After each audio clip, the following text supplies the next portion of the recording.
مفيش جمال ولا حلاوة زي الحلاوة دي. زي ما احنا شايفين البشملة، بشملة الجوز الهند. طيب البشملة دي يا جماعة بتتعمل ازاي؟ يلا نقول المكونات بسرعة. معانا 3 كوبايات من الجوز الهند المبشور اللي هو المجروش، نص جرشة، يعني ما يبقاش ناعم خالص، انا عايزاه اللي هو الخشن. 3 كوبايات جوز هند، ومعايا كوبايه دقيق، ومعايا كوبايه الا ربع سمنه، ومعايا بيضتين، ومعانا فانيليا ونشادر. ابتديت ان انا احط السمنه مع السكر، مع كوبايه السكر الناعم، كوبايه ونص سكر ناعم، على كوبايه الا ربع سمنه، على فانيليا وبيضتين والنشادر، وابتديت ان انا اضربهم كويس جدا في الكبه.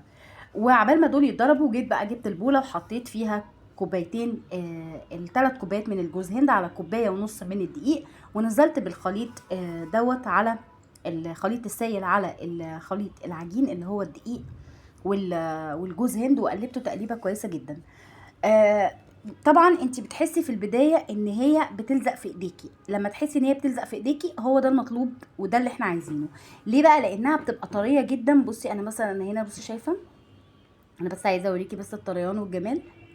هي دي العجينه المطلوبه. يبقى انت لما تلاقيها بتلزق في ايديكي جامد ومش عارفه تشكليها، هي كده يبقى دي العجينه الصح.